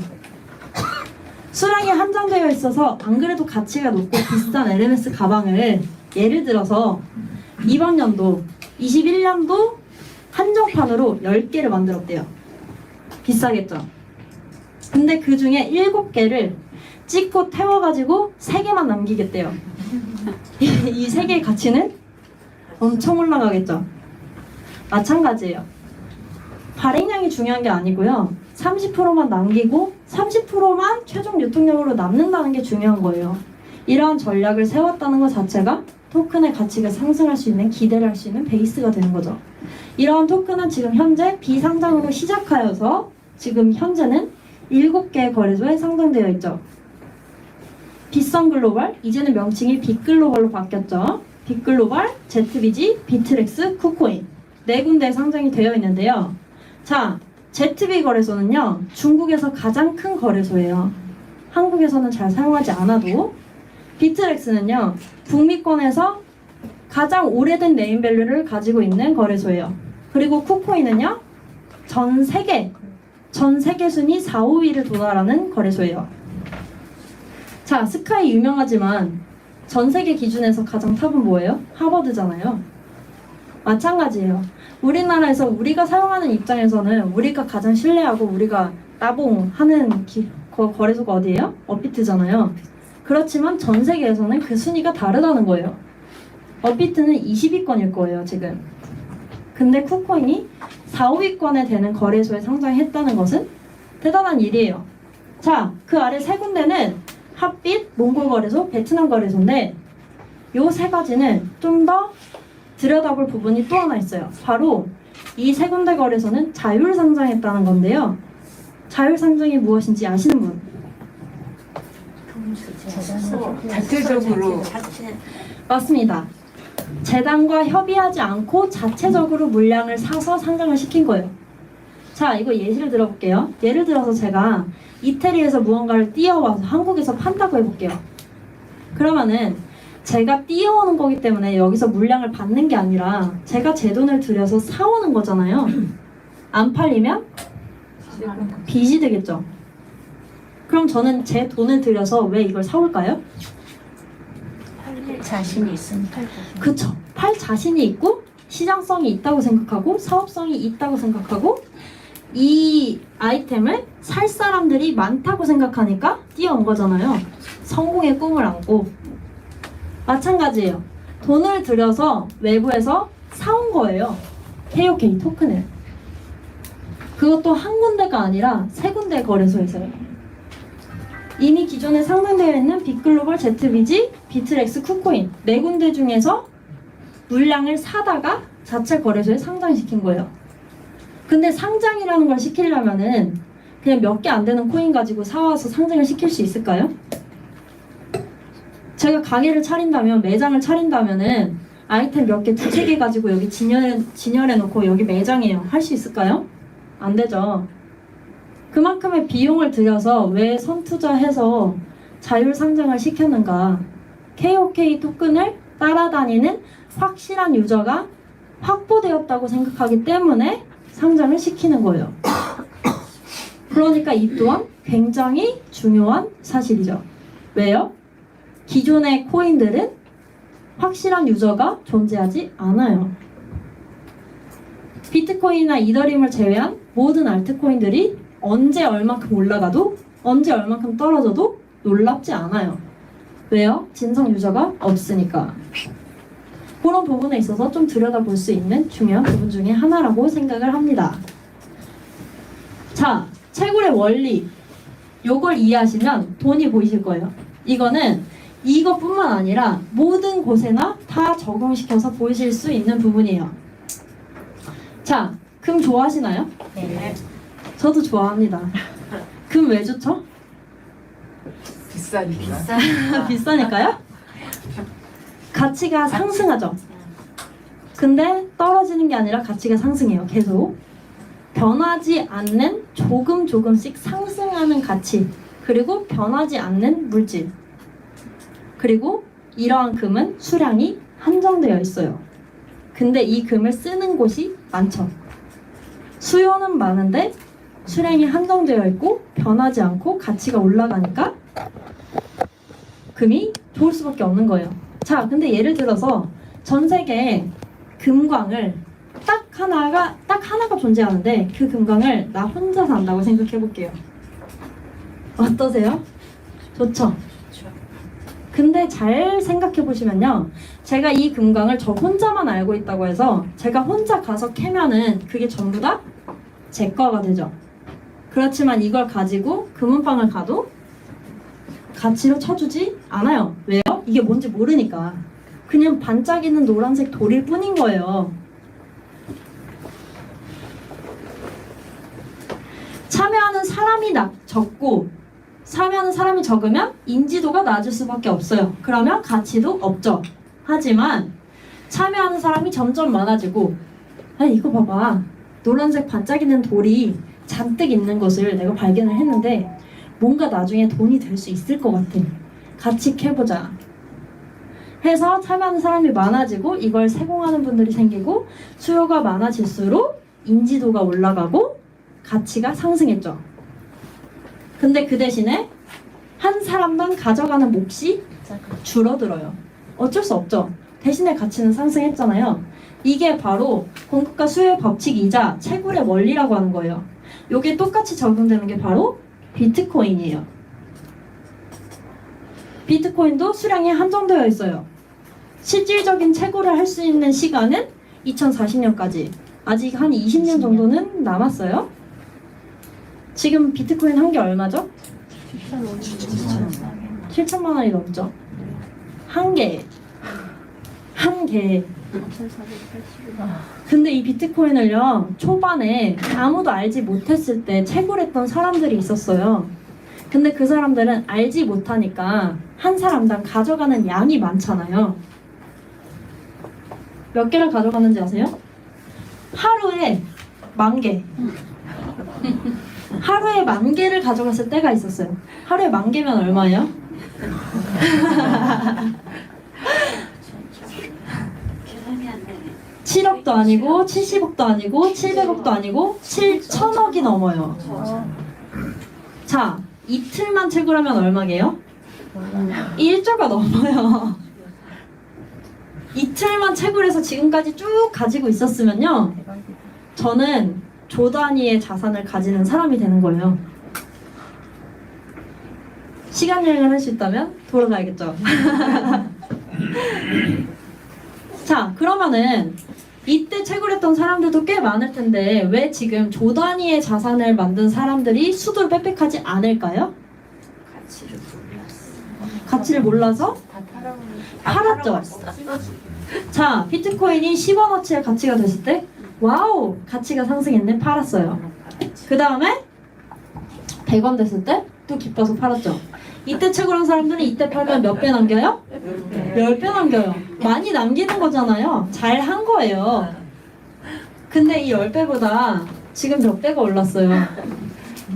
이 100원에 채굴했던 사람들은 1,000원일 때 팔고 1,000원에 채굴했던 사람들은 10,000원일 때 팔고 이때로만 돌아가도 너무 좋겠다. 그죠?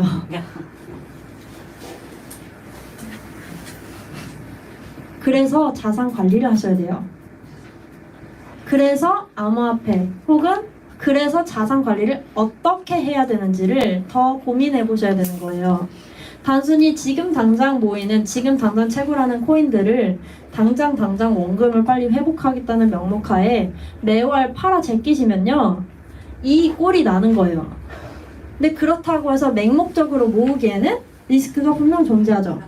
그럼 나누셔야죠. 현금화하시는 부분도 필요하고 안전자산으로 바꾸시는 부분도 필요하고, 하지만 모으시는 분량을 비율을 나눠서 욕심부리지 마시고 비율을 나눠서 분산하셔야 되는 거예요. 자, 지금 현재 비트코인은 전기 먹는 하마라는 얘기가 있어요. 전기세가 훨씬 많이 들어요. 채굴되는 코인보다. 지금 가치가 한 개당 7천만 원인데 1년 내내 채굴해도 0.01개도 채굴을 못해요. 근데 전기세는 그것보다 훨씬 많이 들어요. 그러면은 이 시점에 왜 사람들이 계속해서 더 많은 지출을 하면서 비트코인을 채굴하고 있을까요? 오를 거예요. 그쵸. 더 오를 거라고 기대하기 때문이죠. 이 똑같은 원리가 저희가 채굴하고 있는 KOK 토큰도 마찬가지예요. 참여하는 사람이 적었을 때는 인지도가 낮고 가치도 없었죠. 하지만 참여하는 사람이 많아질수록 가치가 오르는 거예요. KOK 토큰을 채굴할 수 있는 기한은 총 5년이라고 나와 있어요. 하지만 메인넷 오픈과 등등 여러 가지 이슈로 인해서 이게 소진될 수 있는 기한은 훨씬 짧아질 수 있어요. 자, 보자고요. 2019년도에 시작했으니까 한 2024년쯤 끝난다고 치고 지금은 2021년이니까 한 2년 정도 지났죠? 자, 2년이 지난 지금 KOK 토큰 한 개의 가격이 얼마죠? 3,000원. 조금 넘죠? 3달러예요? 자, 근데 이러한 3달러의 가치가 되는 KOK 토큰을 초반에는 사람들이 인당 채굴했던 양이 얼마만큼 되느냐? 한 달 채굴량이 8,571개. 자, 저희가 KOK 토큰을 채굴하는 방식은 비트코인처럼 컴퓨터를 사서 돌리는 방식이 아니에요. 저희는 지분을 기반으로 하는 지분 증명 방식을 기반으로 하는 지분을 갖고 채굴을 하죠. 똑같이 기준을 삼기 위해서 $10,000 정도의 지분을 내가 똑같이 갖고 있다고 해볼게요. 근데 지금 시점에 나오는 개수와 옛날에 채굴할 수 있었던 개수가 달라요. 8,500개면요 3달러로 대충 계산을 해도 3824 24,000달러가 넘죠. 위에짜리 계산하면은 한 25,000달러 넘겠죠? 생각해보세요. 내가 $10,000의 지분을 가지고 매월 25,000달러씩 나와요. 말 안 되죠? 말 안 돼요. 이 원리를 알지 못하니까 사기라는 얘기가 나오는 거예요. 디테일한 하나하나의 개념을 이해하지 못하고 있으니까 그거는 안 되는 거고 그건 위험한 거고 그건 사기야 라는 얘기가 나오는 거예요. 지금은 몇 개 나오죠? 230개 정도. 그렇죠. 230개 정도 나와요. 근데 조만간에 더 떨어지겠죠? 그만큼 가치는 상승할 거고. 자, 이만큼 나왔을 때 이게 현실적으로 가능했던 이유는 가치가 0.14달러였기 때문에 가능했어요. 인당 가져가는 양이 많았으니까 가능한 거예요. 근데 참여하는 사람이 많아질수록 가치가 오르고 인당 가져갈 수 있는 양이 줄어드는 거예요. 개수가 8,000개에서 200개면요 20배가 넘게 줄었죠. 엄청 줄었어요. 똑같은 지분을 가지고. 대신에 가치도 20배 넘게 올랐죠. 자, 채굴이 끝나는 시점이 있어요. 그러면은 제가 얼마만큼의 지분을 가지고 있든 아예 채굴이 되지 않는 시점이 오겠죠. 아무리 땅을 파도 금이 나오지 않는 시점이 온단 말이에요. 그러면은 안 나오는 시점이 있으면 그 전에 한 달 내내 채굴해서 1개 나오는 시점도 있겠네요. 내내 채굴해서 10개 나오는 시점도 있겠네요. 100개 나오는 시점도 있을 거예요. 자, 8,000개에 비해서 지금의 233개는 채굴량이 20배나 줄었지만 그 다음에 아예 채굴이 안 될 때, 1개 나올 때, 10개 나올 때에 비해서는 아직도 많이 나오고 있는 중이라는 거예요. 그러니까 지금이라는 시점에 저희는 채굴에 참여를 해서 열심히 토큰을 모으고 분산하셔야 됩니다. 다시 한번 말씀을 드리지만 열심히 모으고 가치 실현을 해 나가는 거죠. 이런 KOK 토큰을 관리하는 여러 가지 전략이 있지만 딱 한 가지만 말씀드릴게요. 바로 무엇이냐? 거래소 내 가격을 이원화하여. 이게 무엇인지 정확히 아시나요? 자, 지금 현재 저희가 토큰을 채굴하는 이 플랫폼 내의 가치가 3달러, 3,000원 조금 넘는 가격에 고정이 되어 있어요. 근데 상장되어 있는 거래소가 아까 한 7군데 정도 됐죠? 이 거래소상의 가격은 자체 거래소가 아니기 때문에 마음대로 조정을 할 수가 없죠. 거래소 내에서 가격은 어떻게 형성이 돼요? 많이 팔면 가격이 떨어지고 많이 사면 가격이 올라가요. 예를 들어서 제가 이 플랫폼 내에서 토큰을 채굴할 때 한 개당 3,000원, 3달러로 채굴을 했는데 상장되어 있는 거래소에 6,000원, 6달러에 팔려요. 그러면 어떻게 해서 가치 실현을 해요? 이거를 여기다 팔면 남기죠. 근데 반대로 좀 극단적으로 여기가 3달러인데 마이너스 50%, 1.5달러라고 해볼게요. 상장된 거래소에. 그럼 어떻게 해서 가치 실현을 해요? 그쵸. 거래소에서 사서 이쪽으로 보내면 3달러의 카운트가 되잖아요. 거래소 내 가격이 올라가든 떨어지든 가치 실현을 할 수 있는 기준점이 돼주는 거예요. 그러니까 가격이 올라가면 사람들이 팔아서 가격이 떨어지고 가격이 떨어지면 사람들이 이쪽에서 사서 이쪽으로 보내니까 가격이 올라가고 그렇게 해서 가격선을 맞추어서 방어를 하는 방식을 이원화라고 해요. 근데 이러한 전략은 누구나 짤 수 있는 전략이에요. 근데 누구나 실현시킬 수는 없어요. 그 이유는 무엇이냐? 이 토큰을 구매하시는 분들도 굉장히 많아야 되고 이 토큰을 판매하시는 분들도 굉장히 많아야지만 가능한 전략이에요. 그렇잖아요. 가격이 올라갔는데 아 이걸 팔아야지 수익을 내야지 하시는 분들이 없어요. 그럼 의미 없죠. 가격이 떨어졌는데 이걸 사서 이쪽으로 옮기면 돈이 되겠다 이걸 해야지 하시는 분들이 없어요. 그러면 이 가격이 올라가지 않겠죠. 결국 이걸 보면서 다시 한 번 더 알 수 있느냐, 확실한 생태계가 이 토큰에 형성이 되었다는 거예요. 상장된 이래 가장 긴 차트를 보여줄 수 있는 빅글로벌에 들어가셔서 KOK를 검색해보세요.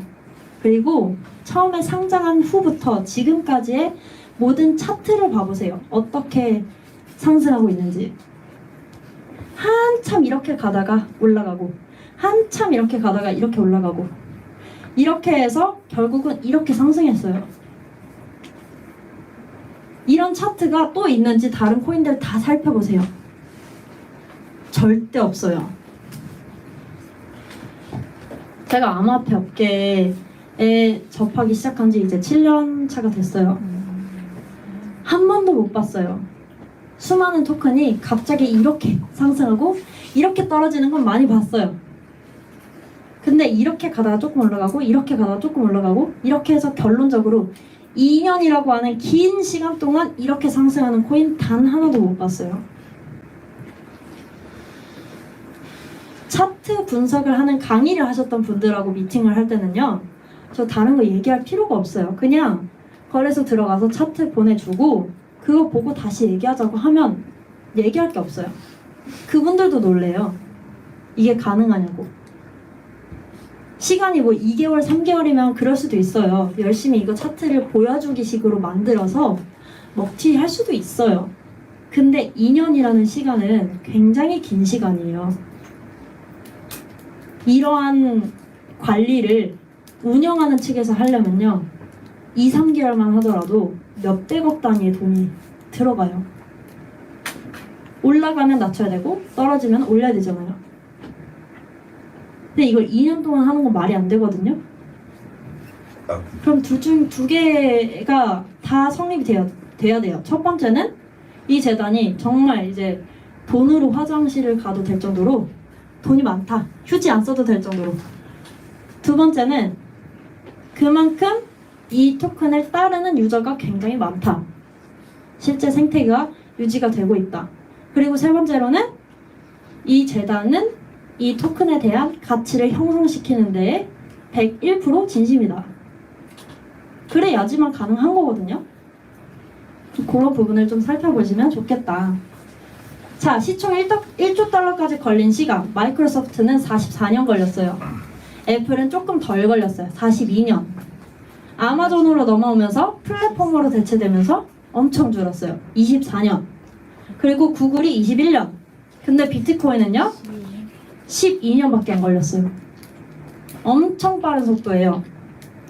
이렇게 빠르게 바뀌고 있어요. 제가 처음부터 말씀드렸던 부분이지만 왜 지금이라는 시점에 왜 KOK라고 하는 토큰을, 왜 KOK 플랫폼이라고 하는 것을 내가 선택하느냐를 나 스스로 계속 생각하셔야 돼요. 그 부분에 있어서 여러 가지 이유들이 있으실 거예요. 그리고 여러 가지 의미 부여를 할 수 있겠죠. 하지만 제가 말씀드리고 싶은 더 학습하셨으면 좋겠다고 하는 포커스가 이유는 여기에 있어요. 자, 코로나19 때문에 많은 분들이 경제적으로 어려워지셨죠. 근데 경제적으로 어려워져서 국가에서 한 건 뭐예요? 재난지원금이죠. 재난지원금을 받는 입장에서는 아, 이번 달에 신청해야 되는데 얼마 들어왔네? 써야겠다. 어디서 쓸까? 이 생각을 하지만 이거를 뿌리는 입장에서 생각을 해보자고요. 각도를 바꿔서.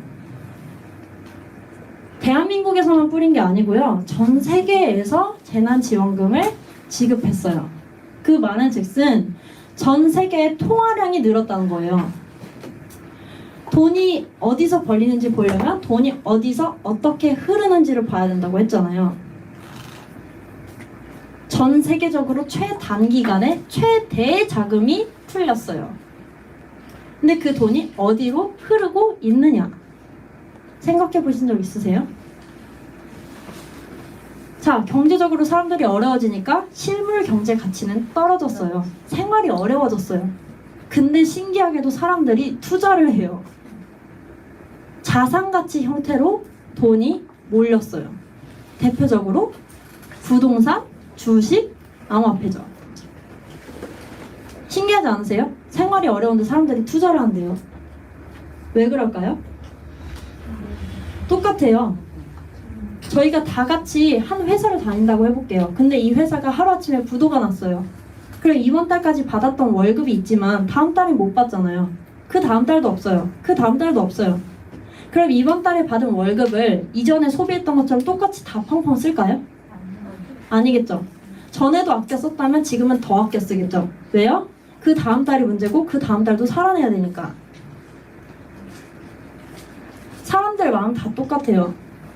그러니까 경제적으로 어려워질수록 어떻게든 내가 가진 자산을 조금이라도 잘 불려서 그 다음을 해결할 생각을 하는 거예요. 엄청난 돈이 풀렸지만 그 돈이 전부 자산가치 형태의 돈이 몰렸어요. 그 중에 가장 많이 돈이 몰린 곳이 바로 암호화폐죠. 자, 이러한 암호화폐는 엄청난 특성을 가지고 있어요. 무엇이냐? 보세요. 예를 들어서 제가 이 앞에 커피숍에 가서 이 커피 한 잔을 사면서 한 입 마실게요. 이 한 잔을 사면서 사장님한테 얘기를 하는 거예요. 사장님, 제가 이 커피 한 잔 사는 4,500원. 제가 저기 부동산을 저희 강남장에 빌딩을 3개 가지고 있거든요. 그걸로 결제 좀 해주세요. 되나요? 안 되죠?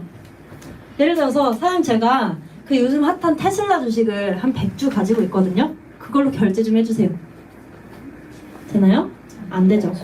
사장님, 제가 현금 말고 암호화폐로 결제할게요. 되나요? 되죠? 되는데 되게 많죠? 편의점에서도 암호화폐 결제 다 받잖아요. 자체 토큰을 만들어서 운영하는 카페나 이런 데도 굉장히 많아졌고, 이제는 스타필드나 백화점 같이 정말 유명한 곳들에도 중간중간 무인으로 로봇이 운영하는 암호화폐로 결제할 수 있는 카페들이 생겨나고 있어요. 그런 가맹점들이 굉장히 많아지고 있단 말이에요. 자, 돈이 몰린 똑같이 자산 가치를 가지고 있다는 것은 상승할 수 있는 가치가 있다는 거죠. 상승할 수 있는데 이게 결제까지 된다. 얼마나 큰 시장일까요? 전 세계의 부동산 시장 굉장히 크죠. 전 세계의 주식 시장 굉장히 크죠. 근데 주식도 부동산도 결제 기능까지는 할 수가 없어요. 근데 똑같이 투자 가치가 있고 자산 가치가 있는데 자산으로 전 세계에서 인정을 해가고 있는데 이걸로 결제까지 된대. 이 시장의 규모는 얼마나 클까요? 지금 전 세계 암호화폐를 사용하는 그 점유율이 10%도 안 돼요. 근데 이 퍼센티지가 단순히 20%, 30%로 2배, 3배 성장할까요? CBDC와 동등하게 결제할 수 있는 기능으로 자리를 잡는다면 프로토콜 경제처럼 어떠한 보상을 지급할 수 있는 수단이 된다면 이 시장 규모는 20%, 30%가 되는 게 아니라 2배, 3배로 성장하는 게 아니라 6배, 7배, 8배로 성장할 수 있는 시장이라는 거예요. 그 시장의 시작 시점에 저희는 점 하나 찍었잖아요. 대단한 능력을 가지고 있고 대단한 인맥을 가지고 있고 대단한 자산을 가지고 있으면 뭐든 할 수 있어요.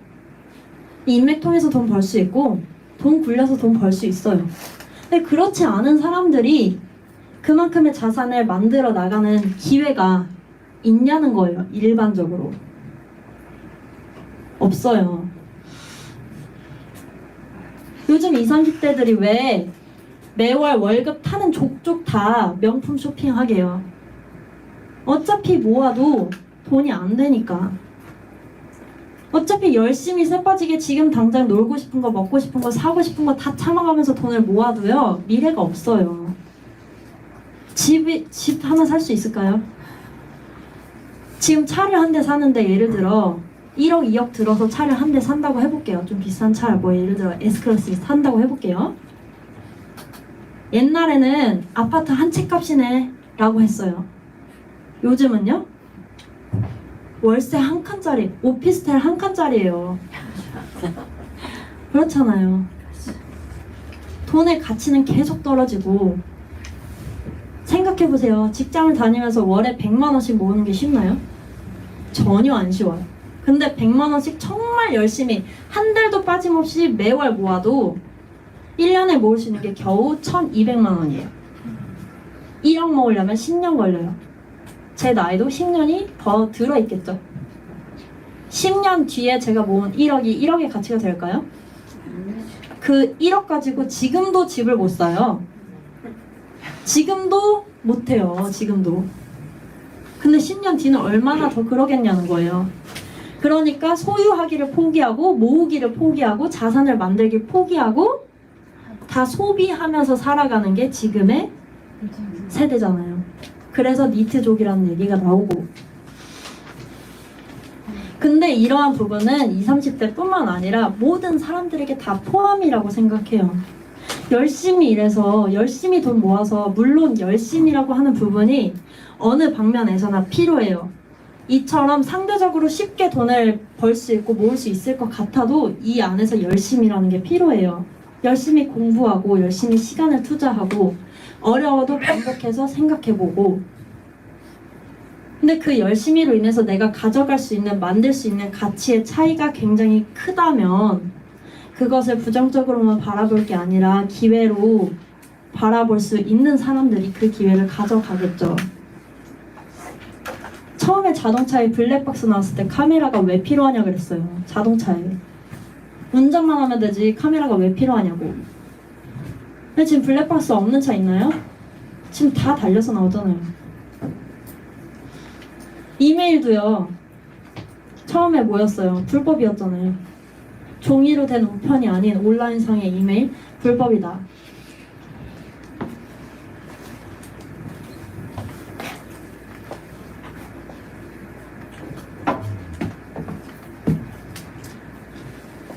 (2009년도) 10월 13일자 2009년도면 지금으로부터 12년 전이죠? 12년 전에 1달러로 구매할 수 있었던 비트코인의 개수 885개.